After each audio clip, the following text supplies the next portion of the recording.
Bonjour à tous et bienvenue dans Play Livre. Cette semaine encore, on se retrouve pour parler de tout ce qui se lit, se joue, se danse, bref, tout ce qui nous inspire et nous fait cliquer. Et cette semaine, avec moi, 2 invités. Mon premier, c'est un raconteur d'histoires, romancier, dramaturge, scénariste et réalisateur. Il a donné vie et parfois même ressuscité des personnages qui nous bouleversent, de la peintre allemande assassinée dans les camps Charlotte Salomon au mystère Henri Pic. 17 romans au total, un prix Renaudot, un Goncourt des lycéens, La délicatesse et d'autres adaptés au cinéma. Ces livres sont traduits en plus de 40 langues. Il revient une fois encore avec une histoire époustouflante, une histoire de famille. Ma seconde, elle aussi, a fait des mots son art, des textes puissants qu'elle scande sous son costume de Bruce Lee, avec ses cheveux couleur vive à la coupe impeccable. Elle est auteure, compositrice, interprète, passée par le Grand Conservatoire classique d'Avignon. En 2019, elle enchaîne 32 festivals, 126 concerts et devient l'artiste la plus programmée de l'année. Elle a remporté en février dernier la victoire de la révélation scène lors des Victoires de la musique, tant et si bien que le Parisien s'interroge, et nous avec, serait-elle la star de l'année 2020? Suzanne et David Fuenquinos sont avec nous. Bonjour à tous les deux et merci beaucoup d'être avec moi dans Play Livre. Merci à vous. Je suis ravie de vous Avec accueillir. plaisir. On est très contents et aussi je suis ravie de rencontrer Suzanne. Et moi aussi, ravie de rencontrer David. Générique. Parfait.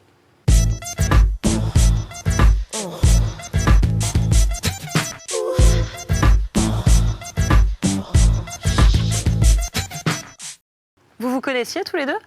Bah de loin, je ne l'avais jamais vu en physique. En vrai, comme non, on ça. s'est jamais rencontrés, non. Première rencontre, là, dans les sous-sols de Click. Ouais. David, vous disiez, j'ai écouté, tout le monde était content autour de moi quand j'ai Ah dit oui, que alors j'allais moi, je suis rencontrer Suzanne. pas, j'avoue, je suis pas toute l'actualité musicale, donc j'étais un peu passé à côté.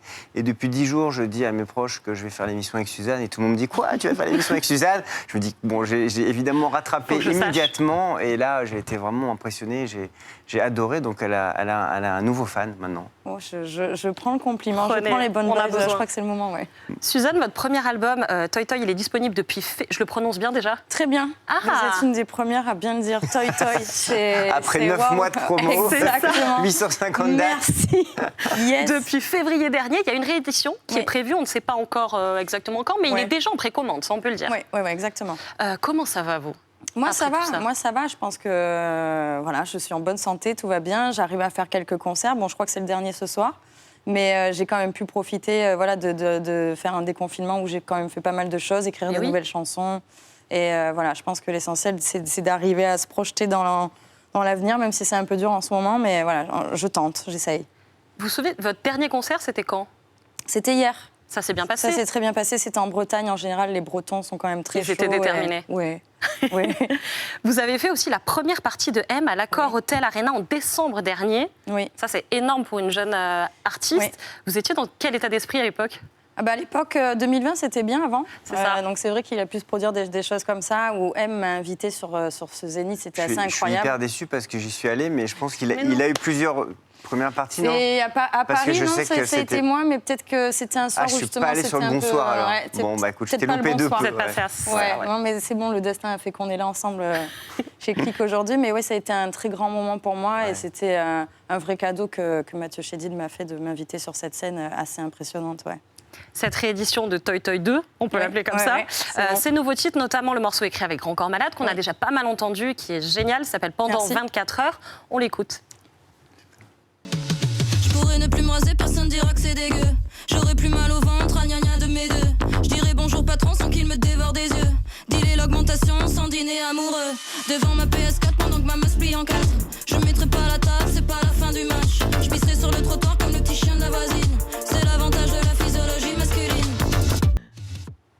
Et génial ce clip. Ouais, Il est vraiment... il est lunaire, Ouais, mais c'est il ça. est très cool. Ouais.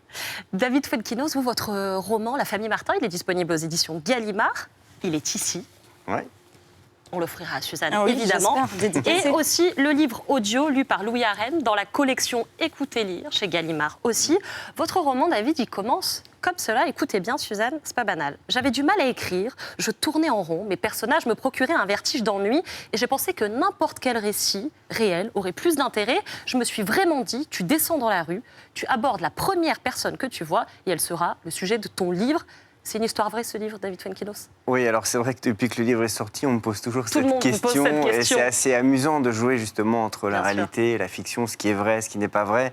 Le point de départ est réel. C'est vrai que je me suis lancé ce défi de descendre dans la rue, d'aborder la première personne, de discuter avec elle et de voir si ça découlerait sur un nouveau roman, une nouvelle histoire. Et c'est vrai que tout le monde est potentiellement passionnant, tout le monde a des choses à raconter. Et je rentre dans cette famille qui est un mélange en fait de réalité et de fiction. Et finalement, à partir du moment où je suis là, les gens vont commencer à me parler, à révéler beaucoup de choses. Et puis, tout va partir en éclats. Cette première personne que David Fuenquinos rencontre quand il descend dans la rue, elle s'appelle Madeleine Tricot. C'est un drôle de nom, mais c'est comme ça. C'est Madeleine Tricot. C'est génial. Il va C'est rentrer génial. dans sa famille. Vous allez connaître petit à petit sa fille, son beau-fils, ses petits-enfants. Oui, je vais avoir vraiment toute la famille. Toute la famille. Martin. Et vous dites que cette idée, elle vous est venue aussi parce que les gens, finalement, en signature ou quand vous allez à leur rencontre, vous sollicitent régulièrement en vous disant « vous devriez écrire ma vie ». Ça, c'est un truc qu'on dit aux écrivains. Tout le temps, mais tout le temps. Mais oui. Parfois, les gens viennent me voir et je me dis, tiens, ils ont aimé mon nouveau livre. Non, ils sont là juste Non. pour parler d'eux, de raconter leur vie et me dire, vous devriez écrire ma vie, elle est passionnante. Et c'est vrai que nous, on adore ça. On est des réceptacles à curiosité. Hein. Moi, je suis boulimique d'écouter les histoires des autres, des parcours de vie. Et c'est vrai que je m'en suis beaucoup inspiré. Ce roman-là a collecté beaucoup de choses comme ça que j'ai pu ressentir. Alors, c'est vrai que je vais vers les thèmes qui me touchent, qu'on a pu lire dans d'autres de mes livres, mais cette radiographie comme ça de cette famille un peu On en parlera par la typique suite, mais avec effectivement, voilà. qui parle de Ouais. la vieillesse, de l'adolescence. Exactement, ouais. Dans Play Livre, chaque semaine, je soumets mes invités à un questionnaire. Ça commence tout de suite, j'espère que vous êtes prêts, parce que ça s'appelle le Nota Bene.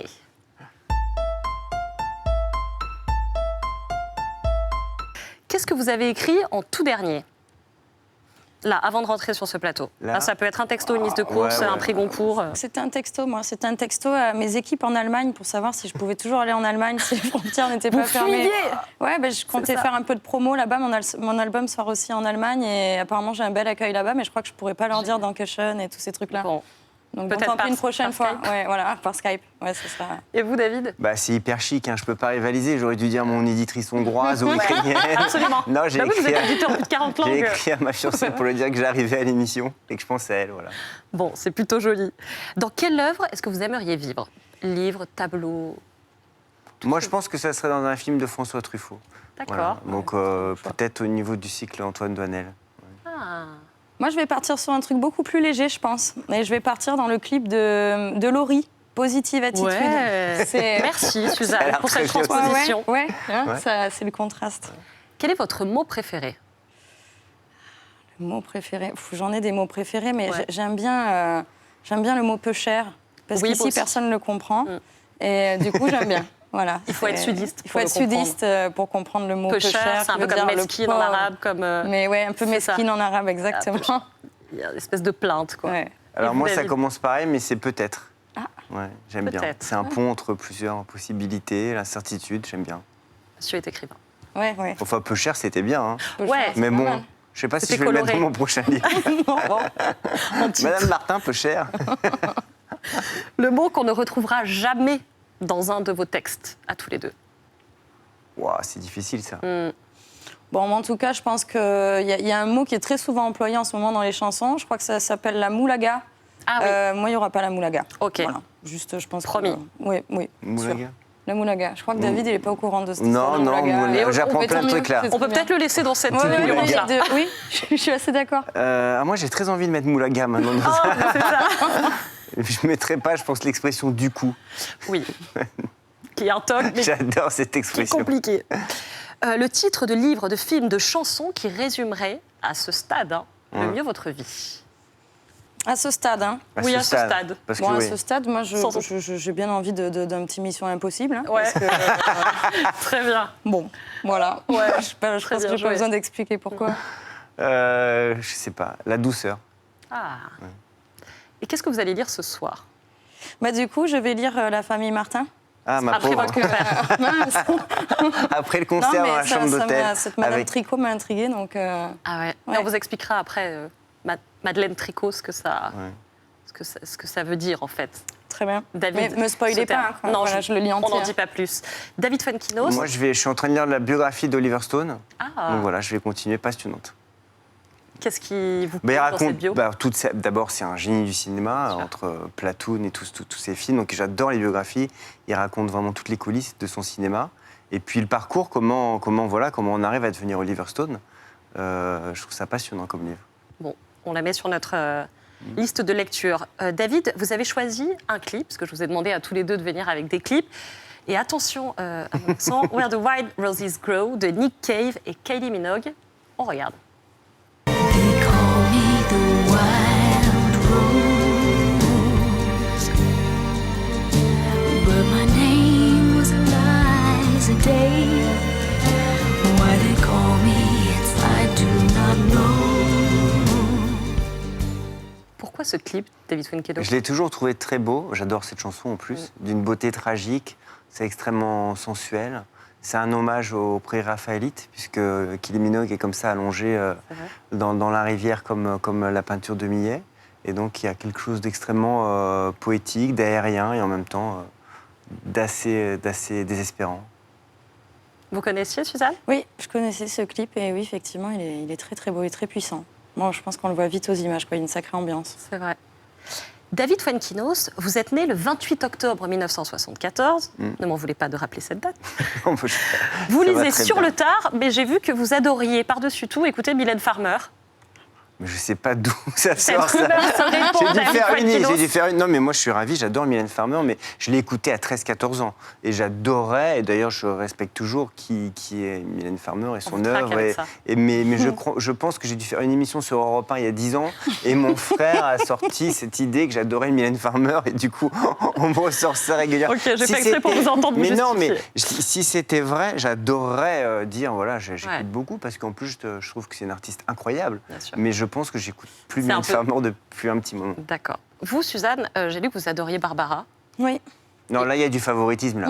Et une chanson que je choisis On a un encore. lien avec Mylène Farmer quand même, parce que c'est quand même Mylène Farmer qui m'a donné très envie de faire ce métier quand je l'ai vu dans le Hit Machine il y a très très longtemps. D'accord. Et je me suis dit, oui, les danseurs, tout ça, ouais, non, c'était... voilà, Et la couleur Mylène de cheveux, Farmer, peut-être. et, oui, on a un truc. Non, incroyable. ouais. Mais Donc, Barbara, oui, évidemment, ouais. oui. Suzanne, vous naissez Océane, Oui, en Avignon, j'insiste sur le exactement, nom.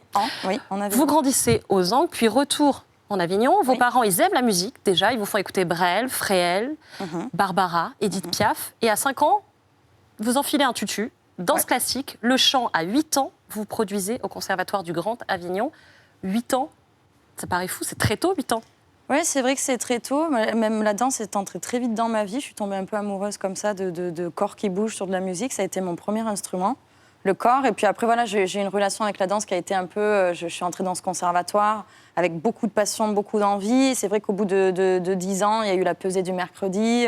J'avais du mal à me regarder dans la glace. Enfin, la danse classique impose des espèces de traditions un peu rigides. Et je pense que je me suis un peu abîmée sur le moment. Donc il a fallu que j'arrête tout sur un coup de tête, que je ne danse plus pendant 5 ans. Et après, c'est vraiment dans ce projet où la danse m'est revenue en pleine tête et où je me suis dit, quand je ne danse pas, il me manque quelque chose, quoi.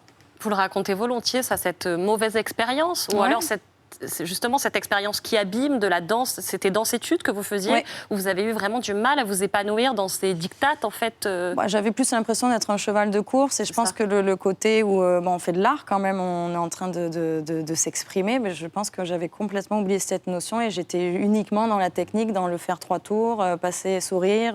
C'était devenu quelque chose d'assez robotique et je pense qu'on ne peut pas danser en robot, c'est compliqué. Donc, Voilà, donc ouais, ça a été vraiment un truc où j'avais beau dire à tout le monde depuis 10 ans je veux être danseuse, eh ben non, je veux plus. Voilà, donc c'était dur de se le dire déjà, moi, à moi-même.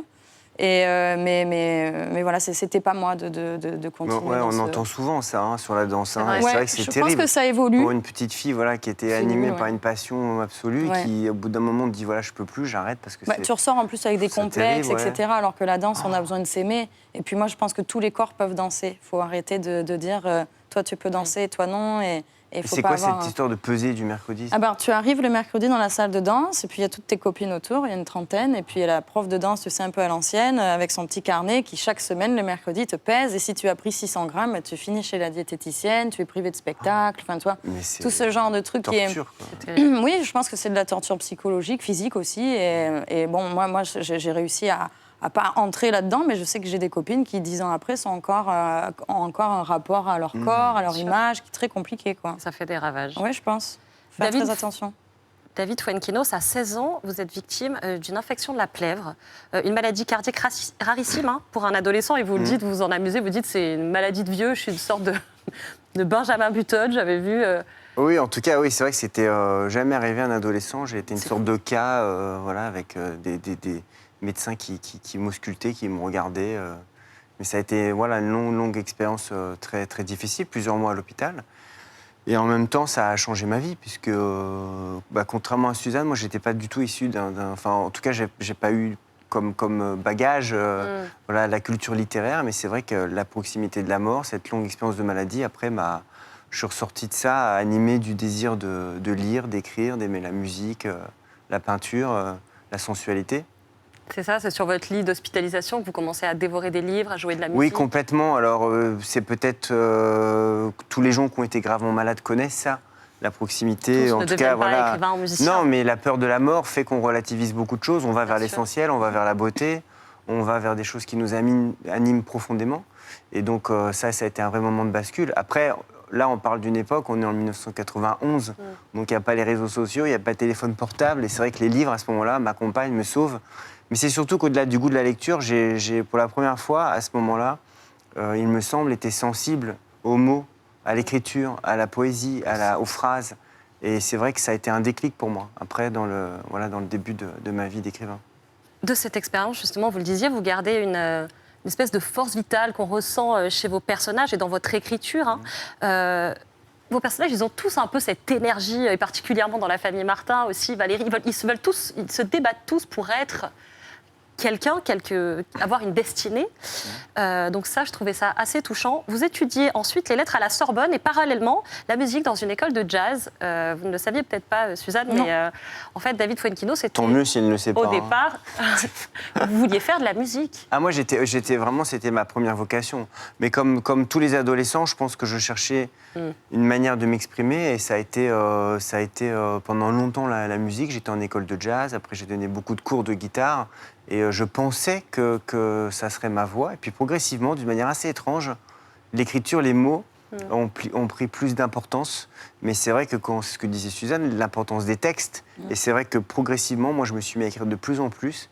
Et j'ai travaillé l'écriture exactement comme je travaillais la guitare, 3 heures par jour, comme si je travaillais ma langue. Et c'est vrai que j'ai délaissé la musique et j'ai publié un premier roman. Comme un artisan, en fait, en quelque sorte. Exactement. Oui. Le soir, vous travaillez un peu comme Suzanne, on le verra après, mais comme serveur dans un resto. Ouais. Et après avoir essayé de monter un groupe de musique, vous dites, c'est bon, je me tourne vers l'écriture, c'est ce que vous venez de nous expliquer. Ouais. Ça ne marche pas tout de suite. Je crois qu'il y a une poignée de manuscrits qui reste un peu discret, mais le vrai premier roman qui vous fait connaître, c'est Inversion de l'idiotie. De l'influence de deux Polonais. J'adore ce titre, édité chez Gallimard. Vous êtes assez dur avec vous-même sur ce texte. Vous dites, je trouve aujourd'hui qu'ils sont trop pompeux, trop... Ah non, pas pompeux, c'est-à-dire trop que... alambiqué. Non, oui, c'est ça. Moi, mes premiers romans, je les trouve trop... ce sont des romans burlesques, avec beaucoup de fantaisie, d'absurde. C'est pas du tout réaliste. Et c'est pas du tout que je les aime pas, mais je me sens très, très éloigné. C'est pas du tout proche de mon énergie maintenant, où j'écris des choses plus réalistes. Je suis très content d'avoir écrit... Et pourtant, vous avez eu un prix, en plus, avec ce roman, en 2002. Ce roman, oui, c'était incroyable pour moi, parce que moi, j'ai envoyé par la poste. J'ai été refusé partout. Et il y a quelqu'un chez Gallimard, Jean-Marie Laclaftine, qui est tombé dessus et qui a dit ça vaut le coup d'essayer. Après, on a retrouvé la note de lecture qui disait c'est foutraque, c'est bordélique, mais ça vaut le coup d'essayer. Et voilà comment ce premier livre a été publié à l'époque. Suzanne, vous, la musique, vous n'avez jamais lâché vraiment. En 2014, vous débarquez à Paris et vous découvrez le monde de la nuit, l'électro. Dans un même temps, vous travaillez vous aussi dans les restos, ils sont pas dans les restos parisiens. Vous reprenez vos cours de chant, l'écriture. Et vous écrivez vos premiers textes un peu derrière le bar. Votre premier titre, c'est une réponse au rap d'Orelsan que vous adorez, je crois. Oui. Ouais, non, c'est pas forcément... Orelsan, je l'ai entendu avec un titre un peu rude qui s'appelle Sale... bon, voilà. Bip, Sale Bip. Et c'est vrai que je me suis dit, OK, la puissance des mots aussi, que je me suis pris ce texte en pleine tête. Et je me suis dit, OK, je peux écrire des choses comme ça aussi, enfin, en tout cas, avec... mes messages. Et je pense que l'écriture, alors j'ai commencé à écrire à 14-15 ans, mais je jetais très vite ce que je venais d'écrire. Pourquoi ? Je sais pas, je pense que je me jugeais, j'avais tellement peur de l'échec, de limite de pas arriver à lire ma phrase en me disant non c'est correct, je sais pas, j'avais un espèce de blocage, jusqu'au moment où c'est devenu super urgent quoi, d'écrire. J'étais dans ce resto, j'avais un espèce de spot d'observation où j'entendais des débats malgré moi, des choses, j'étais quand même vachement nourrie. Et ça devenait urgent au point que ça me réveillait un petit peu la nuit, quoi. J'avais des bribes de phrases dans la tête, il fallait que je prenne mon téléphone, que vite il se passe quelque chose. Et ça a commencé comme ça, vraiment. J'ai écrit mon premier texte, c'était l'insatisfait. Et j'ai surtout répondu à un type, un soir que j'ai servi, qui me renvoyait tous ses plats, qui était vraiment pas content. Et ce sentiment d'insatisfaction, je pense qu'on l'avait tous les deux à ce moment-là. Moi, j'avais pas envie d'être là et de le servir. Et lui, je crois qu'il avait pas trop envie d'être là non plus. Et j'ai ramené ce sentiment, j'en ai fait une chanson après en rentrant du service, donc ça a vraiment commencé comme ça. En 2019, tout s'accélère, 32 festivals, et 2020, ce premier album, Oui. Tolstoy, pas Ouais. Tolstoy, en fait. Toy. Voilà le Toy, lapsus, ça va. voilà. Toy. Parfois, il vous arrive de regarder votre parcours et de vous dire que c'est quand même un chemin détaillé dans lequel vous avez mis beaucoup d'énergie, vous ne savez pas lâcher, il y a eu des allées et venues, Je mais- le fais rarement, c'est vrai que je suis tellement dans un tourbillon, parfois j'ai D'avancer. l'impression d'avoir une grosse machine derrière moi et qu'il faut que je cours et que je cours et que je m'arrête pas, mais oui, en tout cas, quand je me retourne 2 secondes, je me dis que j'ai de la chance d'être entourée déjà, d'avoir autant de gens qui croient en ce projet, qui font en sorte que ma musique soit écoutée, soit entendue. Donc voilà, et j'espère que le rêve aujourd'hui, ce serait que ça dure le plus longtemps possible, que je puisse écrire des chansons jusqu'à la fin de ma vie. On le sent chez vous, c'est pas que la musique, enfin, l'écriture c'est très important, les mots, et c'est pour ça qu'on avait envie de cette rencontre entre vous deux. Justement, vous aviez envie, Suzanne, de nous parler d'un ouvrage, Les chemins de Katmandou, Oui, de Barjavel. oui. Pourquoi ? C'est un livre qui m'a directement accrochée, qui parle de la jeunesse, une jeunesse qui est perdue, qui se cherche. Et je pense qu'un jeune qui lit ce livre se retrouve assez vite. Enfin, en tout cas, moi, j'ai beaucoup voyagé en lisant ce livre, mais il y a des choses très sombres aussi. Et voilà, je le conseille à tous les jeunes qui ne l'ont pas encore lu. Alors, je crois qu'il est sorti en 1969, donc c'est un peu vieux. Hein. Mais c'est un super livre, je pense qu'il est vraiment intemporel pour le coup. Vous l'avez lu, David ? Non, j'avais lu La Nuit des Temps adolescent, mais Fabuleux. pas celui-ci. Alors, on le disait tout à l'heure, David Fuenquinos, dans La famille Martin, tous les thèmes sont abordés, la vieillesse, l'adolescence, l'usure du couple, le harcèlement au travail. Donc, cette famille, elle est tout à fait banale. Mais finalement, avec l'arrivée de cet écrivain, qui est vous, qui les scrute, les analyse, ils vont vouloir un petit peu se transcender, se dépasser et se donner, s'offrir un beau destin de personnage, être à la hauteur, en fait, de l'aventure qui leur arrive. C'est ça. C'est exactement ça, c'est vraiment un livre assez ludique sur la création littéraire, puisque je m'amuse du rapport d'un écrivain avec ses personnages C'est ludique. et l'idée qu'ils doivent devenir intéressants pour être dans le roman. C'est une réflexion sur la soumission que nous avons en permanence sur la nécessité du divertissement, d'être intéressant, d'être palpitant, d'accrocher les gens d'une certaine manière. Donc eux, ces personnages vont commencer à faire tout et n'importe quoi pour pouvoir être intéressants dans le livre. Et finalement, vous mettez n'importe quel écrivain dans une famille, voilà, ça va être le début de C'est l'assurance du désordre, quoi. du désordre, de la révélation. Et puis dans toute famille, il y a forcément des non-dits, des difficultés, des secrets. Et c'est vrai que cette intrusion-là va être un moment de bascule. Vous avez malgré tout peur qu'ils vous ennuient très tôt, ces personnages. Vous dites, est-ce que j'ai bien fait de choisir cette famille Martin ? Est-ce qu'on ne va pas se faire un peu chier avec eux ? D'où, C'est exactement ça. entre les deux, des petites anecdotes sur Karl Lagerfeld, parce que Madeleine Tricot, Oui. non contente de porter le nom de Tricot, effectivement, a travaillé comme petite main chez Chanel, Voilà. donc aux côtés de Karl Lagerfeld, et il y a tout un tas d'anecdotes qui meublent. Oui, elle me parle le de propos. Lagerfeld et je me dis, tiens, si Madeleine n'est pas très intéressante dans ce qu'elle a à me raconter, au moins je vais noter des trucs sur Lagerfeld. Et c'est vrai que dans le livre, on apprend au moins des choses voilà, sur Lagerfeld. Et toutes les c'est très 50 croustillant. pages, il y a une petite Génial. anecdote Oui, oui. sur Lagerfeld, voilà, pour maintenir, à chaque fois que mes personnages C'est ça. ne sont pas très intéressants, j'ai quand même des cartouches pour Il y a maintenir Lagerfeld. l'attention. Oui, cool. Ouais. Un petit coup de Lagerfeld, c'est toujours très bon de toute façon. Faut le C'est vrai savoir. que c'est un personnage tellement dingue qu'il y a tellement d'anecdotes à raconter sur lui. Vous devenez, à force de fréquenter, vous-même un personnage, parce que ces personnages-là se rebiffent et vous disent, Oui, à vous alors- maintenant de nous livrer un petit peu plus de vous, de nous Oui. dire qui est votre femme, pourquoi elle vous a quitté, qu'est-ce qui se passe, on Et là, exige de vous. On que- était dans une comédie, on plonge dans le... Non, mais c'est vrai que pour recevoir, il faut donner. Et donc, j'ai notamment le narrateur a une relation de plus en plus proche avec cette femme qui s'appelle Valérie Martin, qui se confie beaucoup à lui sur sa difficulté de couple, l'usure qu'elle a avec son mari, sur voilà, cette sorte de crise de mi-parcours. Et à ce moment-là, elle commence à poser beaucoup de questions. Elle veut un véritable échange. C'est ça. Donc, pour la première fois, d'une certaine manière, le narrateur, et d'une certaine manière un peu moi, qui est plutôt écrit des fictions, je me livre un petit peu dans ce livre-là. Ouais. Page 14, votre personnage, il dit La meilleure. Je l'adore. Vous savez, c'est comme ces prix ou Je sais c'est le pas. prix de la page 66. Oui. Vous avez une tête d'écrivain. C'est quoi une tête d'écrivain? Oui, parce que je demande à Madeleine, mais pourquoi elle a été aussi sympathique tout de suite et elle m'a accueilli chez elle sans hésiter. Elle me dit, vous avez une tête d'écrivain. Et donc je lui dis, mais pour moi, tous les écrivains ont des têtes ils sont soit libidineux, soit dépressifs. Donc ne jamais faire confiance à un écrivain, surtout un écrivain en manque d'inspiration. Ne jamais laisser un vampire à curiosité C'est ça. rentrer chez soi. C'est Mais quoi voilà, souvent on parle des personnes âgées qui sont un peu méfiantes. Au contraire, je pense qu'il y a un goût de raconter les choses, de leur poser des questions. La transmission, c'est beaucoup un livre sur la transmission aussi. C'est quoi pour vous une tête d'écrivain, Suzanne, d'ailleurs? J'étais assez d'accord sur le côté un peu Ouais. dépressif éventuellement. Mais je suis pas d'accord pour David. Je veux dire. Oui, il a moi, pas je suis un l'air dépressif du joyeux. tout. Ouais. Ouais, il a l'air dépressif, mais bon dépressif. Voilà. quoi. Alors attention, là, Bon c'est- côté Dépressif la de bonne dépression. humeur, ouais. Ouais, voilà. ça va être le climax de cette émission. Ah. On va On y apprendre est, un mot. Ah. C'est rapport à Madeleine Tricot. Qu'est-ce que c'est qu'un aptonyme? Moi, j'ai appris ça. Pseudonyme, non, je suis pas au courant. Alors moi, je trouve ça assez rigolo. Est-ce que vous pouvez nous expliquer ce que c'est, David Fuenkinos? Bah, quand on porte un nom qui a une signification très proche de qui nous sommes. Par exemple, puisqu'on parlait de la danse tout à l'heure, Benjamin Millepied, qui est danseur, Complètement. voilà.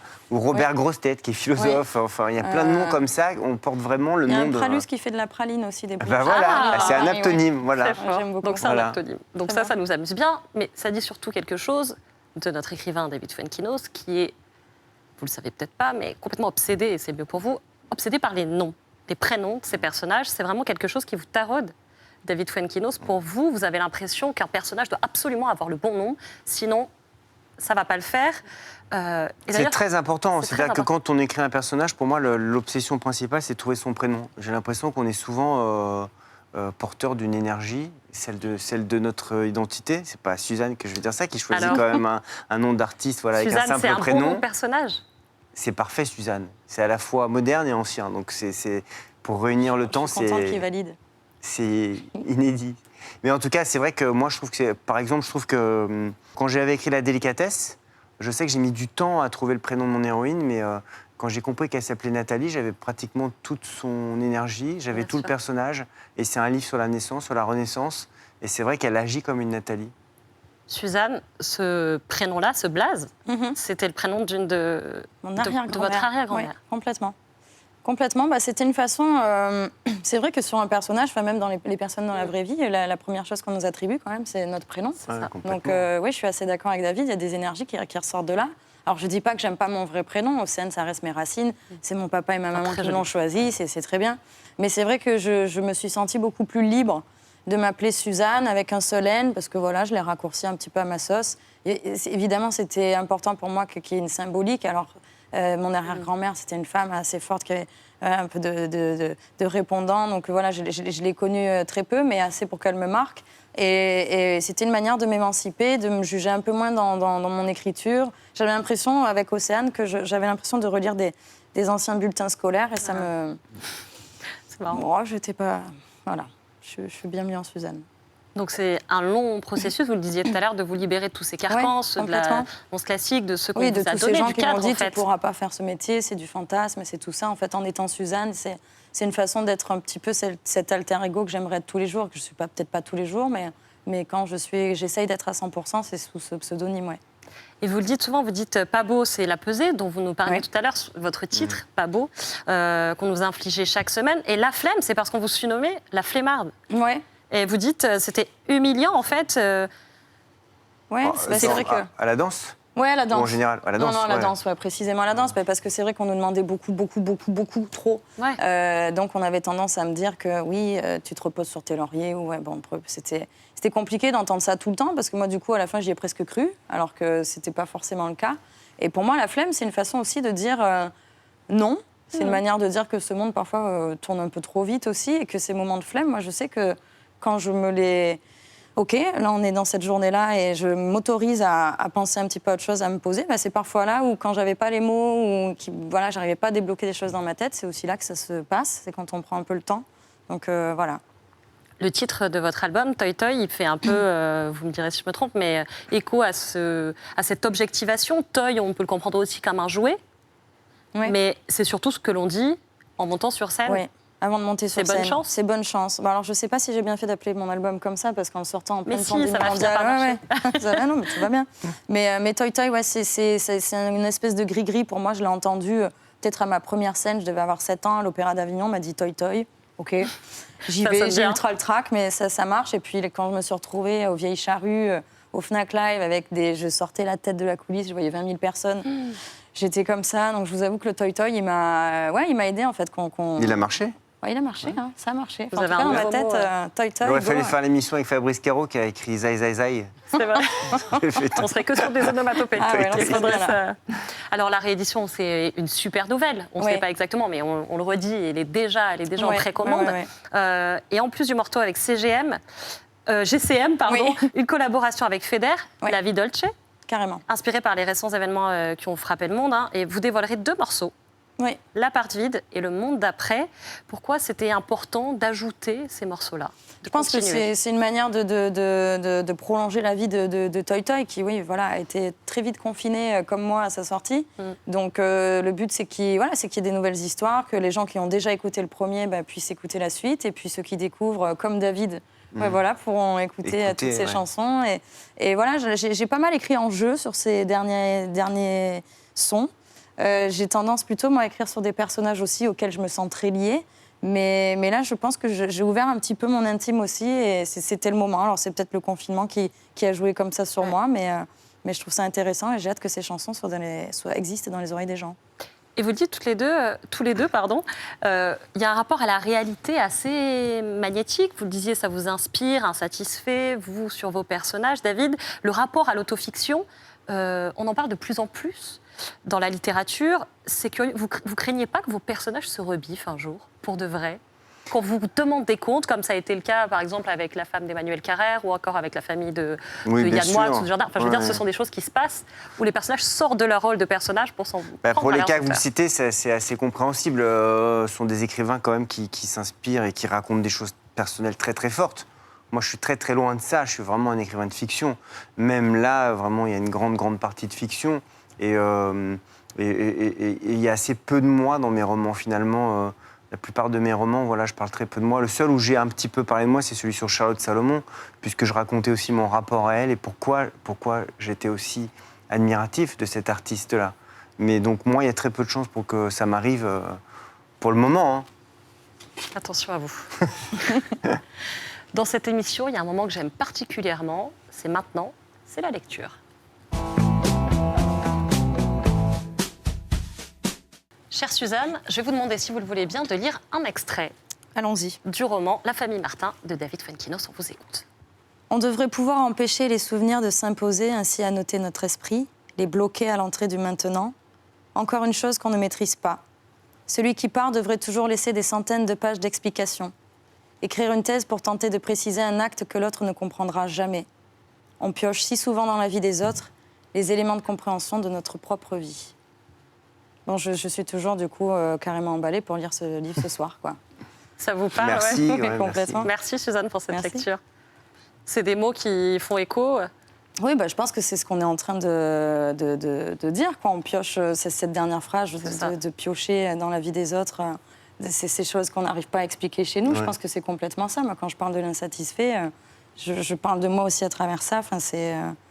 OK. Et justement, on va continuer. Suzanne, vous aviez envie de nous parler, non pas d'un livre, mais d'un film. C'est Harvey Milk de Gus Van Sant. Le film retrace la véritable histoire de Harvey Milk, cet homme politique américain ouvertement gay, et son combat pour les droits des personnes homosexuelles dans le courant des années 70. Exactement. Qu'est-ce qui vous plaît dans ce film?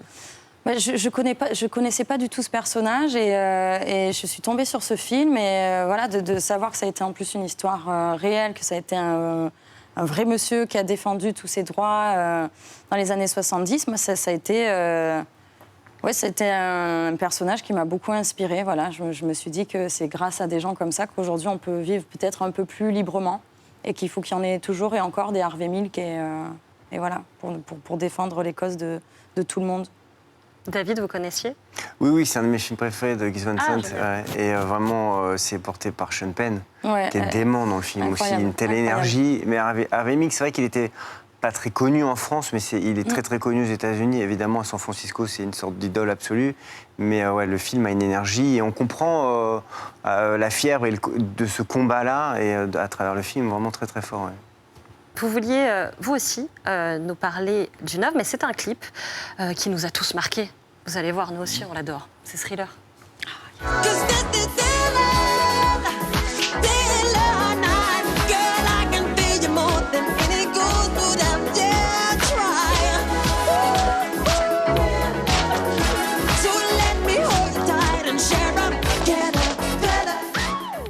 Vous aussi, Michael Jackson, Oui, vous adorez, évidemment, Suzanne. Évidemment. Bon. Oui, c'est meilleur On s'arrête là, on sait. Corée de tous les temps. J'aimerais parler avec vous maintenant de votre processus créatif. Parce que ça m'intéresse. Tout d'abord, est-ce qu'il y a un lieu particulier où vous aimez écrire, créer? Je crois que j'aime bien être chez moi. Bon, il faut que je sorte et que je vois plein de choses, mais en général, j'aime bien me mettre entre quatre murs. Il fait pas beaucoup de lumière et ouais, je suis plutôt chez moi. S'il neige dehors, c'est encore mieux. Mais, Oui, moi aussi, j'adore écrire dans mon lit, chez moi. Ah ouais. C'est vrai, dans le lit, Mais c'est sinon, pas j'ai mal. aussi une Poussé petite jusque-là. passion pour les trains. Ah, Là, je suis un peu brimé train. de mes voyages en train parce que c'est vraiment l'endroit idéal pour moi pour écrire. Et quand voilà, je suis un peu, j'ai plus de repères sur l'endroit où je suis. Est-ce qu'il y a une sensation particulière qui vous traverse quand vous créez? Comment vous vous sentez? Dans quel état vous êtes quand vous créez quelque chose? Vous sentez qu'il va... Bah, c'est un aller-retour permanent entre l'excitation et la déception. C'est-à-dire que voilà, on est à génial, la fois, voilà, c'est ce qui est d'ailleurs assez excitant dans la création. C'est que dans la même minute peuvent se côtoyer le sentiment de toucher quelque chose ou d'être en phase avec ce qu'on a envie de faire, et puis 2 secondes après de se trouver absolument risible ou ridicule, et pas du tout, en tout cas, pas du tout. Enfin, je pense que c'est un mélange d'assurance et de manque d'assurance. Oui, complètement. Je trouve que c'est complètement ça. C'est entre l'envie et en même temps le doute. Enfin, s'il n'y a pas le doute, t'écris pas. Exactement, Mais ça peut être un peu... Moi, j'avoue que j'angoisse un peu quand je crée. C'est quand même un truc où il y a une espèce d'accouchement où limite c'est une grosse angoisse que je vais vomir et après ça va un peu mieux. Mais j'écris une chanson, j'ai toujours le doute de me dire est-ce que je vais arriver à écrire la prochaine. Et je pense que limite tout cet album, ça s'est passé comme ça. Et je pense que toutes les prochaines chansons, ce sera ça, oui. Bah, continuez. Oui, on va douter. Voilà. On va douter. continuer de douter, ouais. Alors, j'ai pensé à un petit jeu spécialement pour vous. Vous allez me dire si vous êtes d'accord ou pas d'accord sur ces extraits du livre de David Fuenquinos. Artiste, c'est le seul métier où on peut brasser de l'air pendant des heures en prétextant être au cœur d'une entreprise colossale. D'accord ou pas d'accord? Assez d'accord. D'accord, et puis c'est la flemme. C'est totalement la flemme. Là, tous les deux, d'accord. Parce que c'est ce que disait Suzanne, parfois quand on ne fait rien, qu'on a besoin de ces moments d'arrêt, on peut c'est toujours vrai, c'est dire que ça nous nourrit un alibi vrai. en or. Évoquer une création en cours me Ok. paraît presque une façon d'en crever le cœur. Oui, d'accord, quoi. Il spoilé le truc à fond, quoi. Mais non, mais il y a des gens, quand ils créent ou écrivent, ont besoin d'en parler, tu veux d'en dire parler, de raconter. Voilà. Moi, c'est que mon point de vue. C'est vrai que besoin moi, de je suis garder très. secret. Je raconte jamais ce que je suis en train de faire. Ouais, non, moi non plus. Mais il n'y a pas de vérité à ça. Comme tout écrivain, il n'y a que mon roman qui compte. D'accord ou pas d'accord, David? Non, pas d'accord. Non. Là, c'est la posture de cet écrivain, puisque c'est un livre aussi sur la création littéraire, et de cet écrivain qui, coûte que coûte, veut faire un bon roman, obsédé par cette famille Martin. Et donc, non, moi, quand j'écris, je suis pas du tout en autarcie du reste du monde. Suzanne, ça vaut aussi pour la musique? Non, moi je suis un peu comme David. C'est vrai que j'essaye de pas me couper du monde non plus parce que c'est souvent ce monde que j'aime aller décrire. Donc non, le but c'est d'y rester quand même un petit peu. Ouais. Mais ça ferait bien de dire le contraire. Ouais. Non, moi, quand j'écris, plus rien n'existe. Non, mais là, il faut qu'on dise la vérité. c'est faux, non, c'est faux. Escroc, ce n'est pas si éloigné que ça du métier d'écrivain. D'accord ou pas d'accord, David? Du métier d'artiste, tout court. C'est Il y a clair. quelque chose de sorte de l'arnaque, de la réalité, de la vie, mais pour moi, c'est pas du tout péjoratif. On est dans la, bien sûr, parfois même dans la mise en scène factice de la réalité. Donc c'est une escroquerie, quoi qu'il arrive. Et tant mieux. Oui, et puis il y a ce fameux syndrome de l'imposteur un petit peu. Je pense qu'on le Complètement. ressent tous. Ouais. Moi, je comprends toujours pas pourquoi on m'applaudit. Hein. Donc il y Laissez-vous a un faire. truc. Ouais, je laisse faire, mais ok. C'est pas ton problème, ça, c'est notre problème. C'est notre truc. Les écrivains sont sinistres, page 127. Pas franchement vous. Non, moi ça dépend des jours, mais non, j'en connais pas mal qui sont sinistres quand même. Oui. Alors, il y a une bonne confrérie de Aussi. sinistres. Donc voilà, Dans toi un aussi. bon genre. Les musiciens, ils sont comment dans la vraie vie, Suzanne? Oh, bah, je pense que ça dépend des musiciens, mais sinistre, c'est quand même un peu dur. Hein. C'est fort, c'est Ouais, lourd. c'est fort, c'est dur comme mot. David Fuenquinos, vous avez choisi de piocher dans une histoire et de la partager avec nous. Cette histoire, c'est Un homme de Philip Roth. Est-ce que je l'ai bien dit?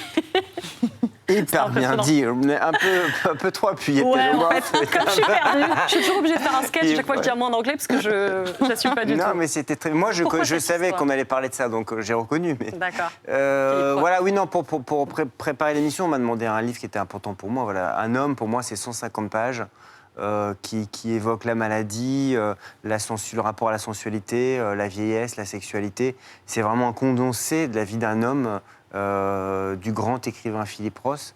J'aime tous ses livres, mais celui-ci, voilà, je trouve, pour moi, c'est pratiquement le roman parfait. J'ai cru comprendre que c'était un peu votre auteur, un de vos auteurs favoris. Oui, c'est un de mes auteurs vraiment majeurs pour moi que je lis et je relis. Et si vous deviez nous en recommander un, c'est celui-ci. Pour- Celui-ci, pour moi, vraiment, oui, c'est une sorte de condensé. de condensé, ouais, exactement, de roman parfait, absolument rond. Mais sinon, je pense que le complexe de Portnoy, c'est extraordinaire aussi à lire. Portnoy et son complexe, voilà, avec beaucoup d'humour. Pour commencer, c'est aussi génial. Tout de suite, c'est l'heure du cadavre exquis.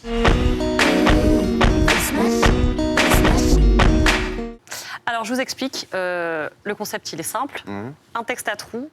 Charge à vous d'y donner du sens. Ce texte, c'est la chanson de Suzanne. On vous écoute.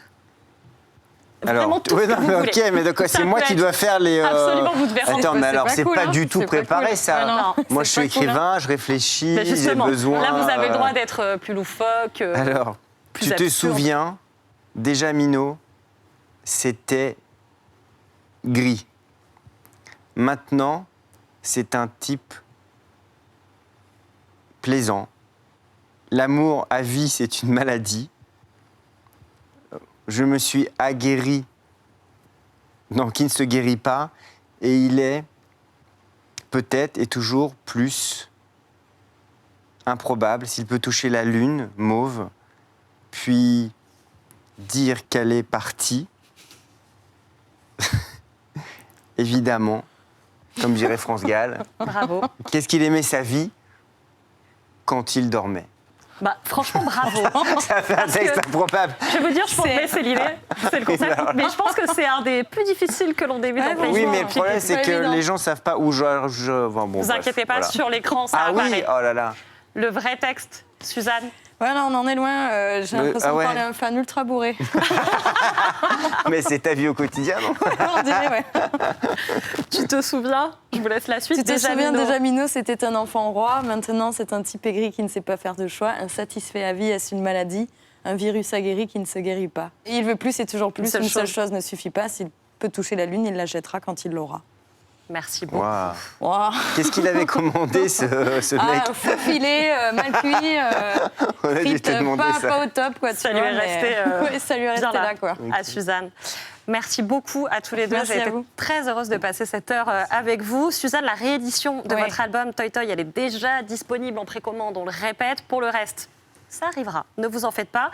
Et l'Olympia, bien sûr, en juin. Ok, je croyais l'Olympia de Super. David. et Non, je me suis dit, pardon, putain, ouais, génial. bah ouais, mais c'est je comme suis ça. sur tous les coups. Je vous teste. L'Olympia. Ouais, le Olympia. 3 juin, on essaye, on Le espère 3 que ça juin, on sera. sera là. ouais. On 3 y juin. croit. On y croit, à à fond. fond. David Fuenquinos, votre nouveau roman, La famille Martin, je le répète, est disponible aux éditions Gallimard, en livre audio également. Et comme d'habitude dans Play Libre, on se quitte en musique, évidemment, et avec votre clip, Suzanne, la part vide. Dans la part vide, je reconnais plus le décor. J'écris des chansons tristes, je vais même plus dehors. Dans la part vide, y'a plus que du désordre. J'ai toujours pas dormi,